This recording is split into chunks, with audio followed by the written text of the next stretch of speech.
Are we ready to talk about the fact that, bottles can go to any world, but it looks like we magically transport there? Because clearly not all of Mumbo's Mountain was in that lone little rock. So where did we go, and how can bottles go there, but not us? I found it weird. Hi. We're at the top of the first note door in Banjo-Kazooie, and we did Mumbo's Mountain. 100%ed it, actually. I'm going to flex again. If I can actually hit the right thing. And there we go. In 23 minutes, we got everything. And with my Yap Fest, I have to say that's a pretty good time because I continue to talk a little bit more than I usually do instead of just speeding through the game. So, let's go. That door was easy. You got past. Unfortunately, you're first N. Okay. Here's some more grunty enemies, and we also got this little nice grunty mural, I guess, in the ground. Kind of a weird area, but this is our next little hub area, and actually, as you can see here, there are two puzzle boards right here. And as we're gonna see, we actually don't have a clear entryway. My filthy bed gives me a rash. I never wash. I save my cash. Gross. I do want to go down here first, though. A lot of things to see, but I figured this is the first easy dead end. We can go over here for some free eggage. And a Mumbo token. Once again, perfectly hiding some things throughout the camera, but I always find that neat. It also helps you, I guess, incentivizes you to use the cameras a little bit more. You activated a magic cauldron, find two of the same color to create a shortcut. He will not come into play for a while, but this is your first one you're going to see. And if you try going in, you can actually aim it. He'll just spit you out. So there's a few of these, and this is your first example of them. So little warp points. It's as like shutting out of the game, you're going to start at Gruntilda's lair a lot, so it's going to be nice to traverse up because it is pretty linear in the hub world. And this thing we can't do anything with. So this is Kazooie's shock jump disc. Find me, and I'll tell you how to use it. Yeah, that is going to be something we can't do. So we only have one puzzle piece to look at. But before that, Hello there, young ones. I'm Brentilda, Brentilda's nicer sister. I've crept down here to help you defeat the old hag. It's about time she was taught a lesson. I know all of Grunty's disgusting secrets, and I'll tell you 3 of them every time you find me. Remember them well, young ones, as they will help you avoid a fiery fate. Press B if you'd like to hear them. And you can hear these at any time, and these are the set 3 for each one, but let's listen to them first. Grunty brushes her rotten teeth with tuna ice cream flavored toothpaste. And they'll go in order here. She also washes her hair with engine oil. Yuck. And she gets her clothes from the trash can. I don't know, I love the wobbly things, like it's like, oh, the horror, the trash. Hey, maybe Grunty's a thrifter. Why are you judging Brentilda? Anyways, yeah, it's a fairy godmother lady. So she appears in many locations, and there is a lot of Grunty factoids. Obviously, it's more than just flavor text. You're actually going to want to learn these.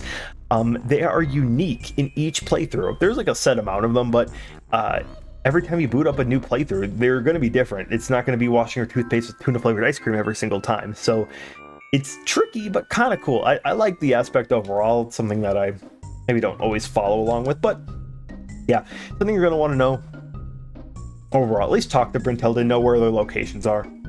We'll come into play for some time, but yeah. And now, I made a fool of myself on the first episode here where we talked about the dynamic music. Obviously there's no world nearby, but you go into this area and we got a music change. And I love that. I don't know. It's obviously like the layout of the area, the sand, the lighter brown rocky walls here, and how this thing says Treasure Trove Cove, and we're gonna go find a level called Treasure Trove Cove. It's not like it's hard to match the puzzle with the actual level or anything like that. It's really not intended to be. I just like the musical distinction they have too, and they share the musical themes, because we're gonna go to that area and be like, oh, I'm in the Treasure Trove Cove area.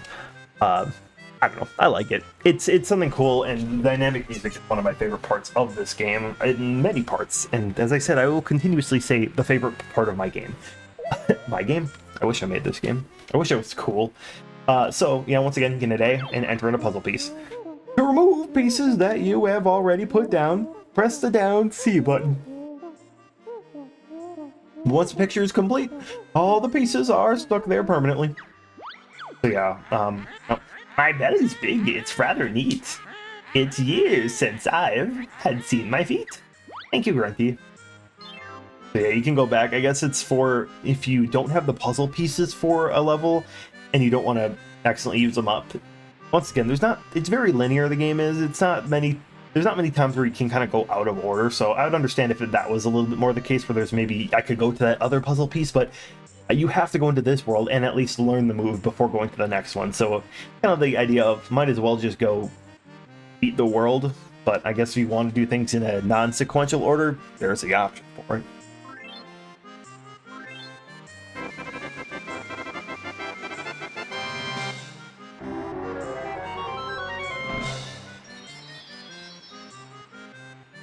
Treasure Trove Cove, and I love how each thing has their own like unique little entrance to it. You know, Mumbo's Mountain was a little mountain, and that was a treasure chest. It's cool. It's cool. If you don't think it's cool, you're dumb. Maybe. Just don't break my dreams, okay? Alright, next area of Gruntilda's Lair, a little smaller area, but now we got another section. But yeah, here's kind of what I'm also talking about too, where I mentioned the little monster mouth things, I kind of refer to them as. And there's that indication too, with visual. You can kind of see sand at the foot of that area, and, well, let's just go down there, right? Well, you can start hearing it. The piratey theme to it, which is cool. I love it. There's just so much attention to detail in this game. Especially in like just the musical sense, it's crazy. And then there's also one up there. It looks more in line with the other puzzle here, the picture we saw. And once again, we can go there, but we can't really do much there. So we won't, actually. But I will go into this little sewer pipe here. We're of course gonna waffle around until we actually go to the true destination. So in this little sewer area, we actually find our second warp thing. You've activated a magic cauldron, same thing. And once again, two of the same color. As the first one was like a purplish color, this is more of like a rust orange. I don't know. Yeah, so different warp area, but honestly, like how the end of it works is like there's a few warp pieces and you kind of just take them into, well, I don't know, you'll see later on. Lucky you, I'm an invulnerability feather. Bottles will tell you more. That won't come to play for a while, but you can get it there. And a Mumbo token. As I already said, Mumbo is not in the next level, but it's good to start building up your arsenal now for, well, the next time where it's going to come into play. I'm going to kill you so you stop trying to chase me down. And that's really all that's here. I just wanted to show you that this is mainly a teleportation room part 2. And obviously a few little goodies to go pick up, so. Invulnerability feathers. I might just start calling them golden feathers, I guess. Golden feathers are a lot more rare. So. And let's go up here. 180 note door. You found some notes, but you need more to break down my spell and pass this door. Yeah, so we do need to go at least into one of the worlds. And once again, I kind of tear on the idea of like, what if they gave us the option to go to either our world first, but you do have to go to Treasure Trove Cove first. So going down here. There is this little area over here that I should talk about as well. I want to talk about it. It's super cool. So you might find this area and you're curious about it, so we're gonna go over here. And the music changed again. And that is a puzzle piece of all time, as there's literally one in the frame and everything else is empty. And you can kind of see it's called Click Clock Wood. I just want to talk about this. So this was such a weird, core, memorable moment for me in my gaming time here. So as I kind of stated in my first episode, I kind of restarted the game a lot because I was stupid and didn't understand that I was deleting my save file. But I really never got past like the 5th or 6th world. Like I really didn't see the last 3 worlds until, I don't know, probably like after I've already played this game for many years. So I knew a lot of the opening areas, but not so much later on. And this is something that always stumped me, because without saying much, Click Clack World is one of the last worlds in the game. And it is a world. I always just thought this was like a hidden thing, and I think I was back as a kid when my disbelief, I guess you could say, like, I had that in my mind where I'm like, whoa, is this like a level that I can never get to? I don't know how to explain it, but like that kid brain where you just think like something is quite literally impossible to find or reach, even though it's in the game, it's here for a reason. There's obviously a way you can access this level later on. But there's no little jigsaw pedestal to go put our things in. It's probably the only time that this does this in the game, and I love how this is so early. It's, I don't know. I'm wondering, what is this place? The music is a lot more whimsical than I think something later on would be with the worlds, and man, I don't know. This whole like foreshadowing of one of the later levels is something that I wish was done more, but it's so amazingly done in this game, and I don't know, it's crazy. Maybe it's just me, because when I actually found it eventually in the game, like, oh my god, I found how to get to this puzzle and how to actually access this world, it was mind-blowing for me. It's not like it's a hard secret to find, you just freaking play the game. But I don't know. That's just like that core gaming moment for me, and once I actually figured it out, it's like, that's like a childhood dream crushed, you know, like, or not crushed, but like achieved, accomplished, you know? Like, I was able to figure out something that like kid me thought was borderline impossible. You know, there's a lot of that, and especially in like this type of game. Quest 64, a lot of the early N64 games, like I would just find things and be like, can I access things that I thought were impossible, you know? Areas that are out of bounds. I want to say in Royal Raceway, Mario Kart 64, you can drive up to the castle grounds, Peach's Castle Grounds, which is used in like the victory screen where you get like the trophies and stuff. You can drive up there, and I always found that fun. I don't know why, just as a kid, I would like obviously explore the games, but definitely in a time where you had a lot more freedom in video games, or at least in my opinion, because I had only so many games. There's now like video game overload, where honestly a lot of times I do just kind of speed to the end of the game and don't spend my time goofing off or just exploring every little nook and cranny of the world. But I think I did, especially in the early areas of this game. I found so much, and I don't know, that's it. I think that's my Click Clack Wood area rant. Brentilda's been staring at us for a while, really wanting to talk to us. She hides in the weirdest of spots. But yeah, I guess I'm curious if anyone else had similar stuff as like a kid with this area, or like how they viewed this, because I always found this and was like, what is this place? And it was so baffling to me. Yeah, good times. Hello, Brentilda. Here we go. Ugly Grunty's nickname was Cauldron Butt. At which school? I also know that freshly burst boils is her favorite smell. That is the grossest thing. I think that is probably one of the grossest factoids in the entire game. And the old hag's favorite color is ghastly gray. Ghastly? You like ghastly? Are you a fellow Gengar enjoyer, Grunty? Hell yeah. Yeah, I don't know. Like, obviously, it's, like, intentionally meant to be gross and stuff, but, like, I think the freshly burst boils might be actually the one that makes me, like, repulse in real life. Like, oh, it is actually foul. I've seen some gross things. I've seen a lot of gross things at my job. Also, like, I've seen my fair share of weird, messed up stuff. Even when I went to school, like, what I went to school for, it's, like, a lot of that similarity stuff. So, like, I expect to see some pretty wacky stuff, but, man, there's some things that I just... I don't know. I never do well with. I think it's just intrinsically there inside me that I can never change. So there's a dude hanging out over there. Not really much we can do right here, but I like this little area. It's a little cool piratey area. I don't know. I like it. I don't know what about it, but this one obviously feels like a little like set piece. Like, what does Grunty actually do with this lair? What does this serve purpose in her lair? I don't understand that. Like, these worlds feel like they house actual people. So why are they inside Grunty's lair? It doesn't really make a whole lot of sense, but are these just magical teleporters to the worlds?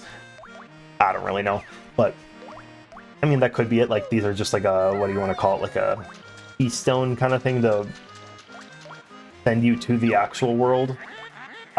It's stupid quest. You should stop. You won't get me at the top. Well, think about that. Anyway, something I always like to do, I don't know why, is that you can just sit on the lip of the treasure chest here. Why? It's not important. I like how you can, like, jump into it. Welcome to Peak Treasure Trove Cove. How you doing, everybody? Ahoy there! This be Treasure Trove Cove. There be 2 new moves for ye to find. Alright. So, right away we get these, like, I think they're called nippers. Anyways, you can hit them, they flip them over to their weak underbelly and hit them. Or I think that guy's name is Nipper. I don't remember. They are similar, but I don't remember if they share the exact same name. Anyways, the first feather. I am a red feather. I help Kazooie fly when she knows how. Okay. There's a lot of things in this world to do. Obviously, we got our collectibles and our usual for sure, like our Jinjos. And you can see one Jinjo right there. Just whistling and waving at us. And you think, wow, that's a pretty easy one to get, right, Josh? Well, Snacker smells tasty dinner. Stay just there. And he bites you. So, Snacker is another hazard that can be very annoying for the player, because he will continuously bite you. Lovely.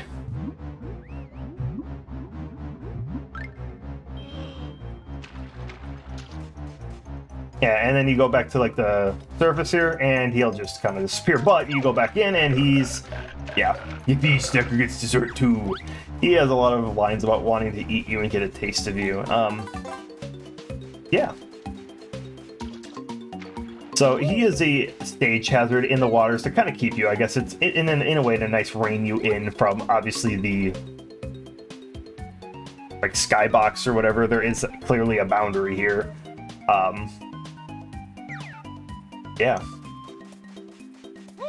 So one thing I do actually know now, which I didn't know prior, but I'm not going to even claim like I know this, is I thought for years that Snacker was invincible. You can't do anything about it. And I just kind of figured you have to be better than the game. However, that's not the case. I just found this out actually really recently. I want to see if I can maybe find the videos. There's some dude playing it online, but you can actually damage him. He takes like hits, and I don't remember actually how many it takes. That was 3, 4. Okay, 4. I'm gonna try this in real time with y'all. There, yeah, he dies. But he comes back immediately.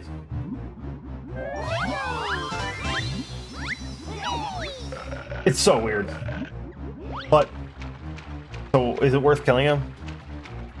Absolutely not. But yeah, I just thought some random person on like TikTok or something doing this. It was like their first time playing the game, and I think it was just a lot. He discovered it, and like a lot of Banjo-Kazooie heads, like who played the game forever, thought he was invincible. You just couldn't kill him. It's weird. I wish he was a little bit more permanent. Oh my god, killable for, you know, like permanently. But yeah. Anyways, there's a lot to do. Where do I want to go first? I think we'll go forward. And we got this little stranded pirate ship. But there's a lot of things we want to get, plus our moves are here. Also, how it took 2 hits to kill the little crab guys here. If you just do a ground pound on them, it'll actually kill them, regardless. So ground pound is a very helpful one, or the beak buster. I actually never really call them by their official names half the dang time, like the rat-a-tat-rap. Just give them my own names, because I don't think I read them as a kid, and I had my own perceived notion of all of them. So, we'll go to Mr. Crying Guy first. What I want to do here is grab bottles. This is your big chance, chicken legs. It's time for you to fly. At last. It better be easy, Claw Guys. Simple enough, even for you, Bird Brain. Just stand on a flying disc and press A. Here's 25 red feathers to help you into the air. See you later.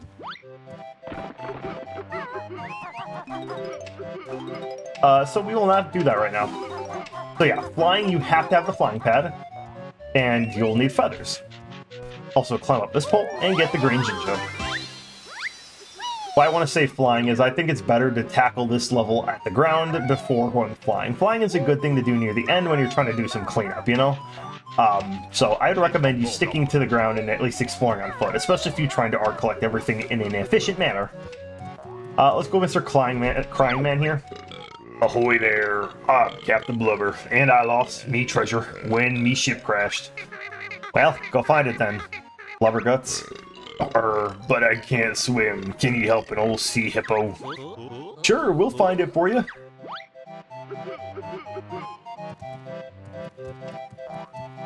So in his boat, hanging in his boat, yeah. So down here, there's two little sections. This one can be tricky because there's also a mumbo token there. The musical notes, and the gold. Ahoy there! I be Blubber's treasure.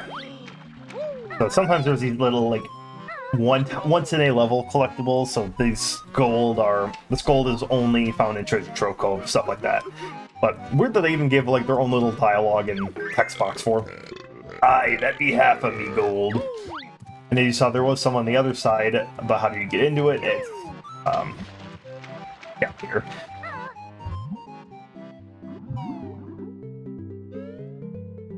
Yep. So, once again, some more musical notes we want to grab. And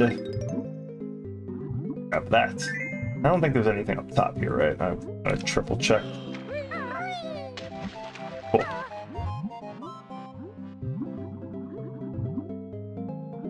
Can I get up? It's alright, don't cry, buddy.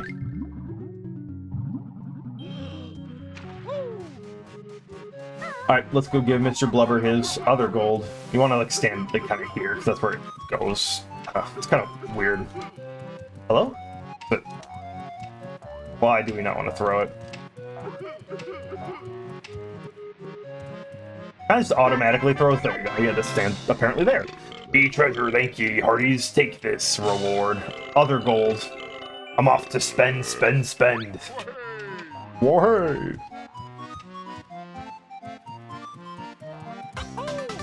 And our first Jiggy.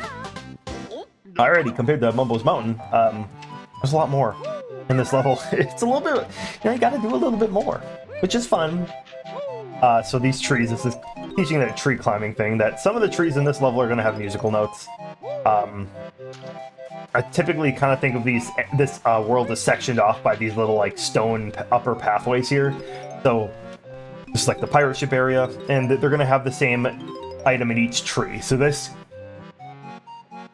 little area has notes. The starting area over there was all red feathers, so they do stay consistent like that. They're not going to trip you up, but I guess if you're missing notes, that might be a good place to check. What in the hell happened to my camera? Yeah. Like, even over here, though, some more red feathers and stuff, so it's good to go pick up. I think you get only able 50 starting out, so before we go over to Mr. Crab guy, we're gonna get our other move, which is actually very close by our first move we got, though. And I guess I went too far in the water. It made me cancel out of the talent trot. So jumping up here, we got that shock pad that we already saw, and, well, we can learn it now. You'll reach new heights with my shock jump spring. Can we do it? My legs are tired. Don't worry, the turkey does all the work. Simply stand on a shock pad and press and hold A. Nice going, you learned all the moves. Alright. So yeah, and there's another Mumbo token, but it's just a super extended jump you can only get at these shock jump pads.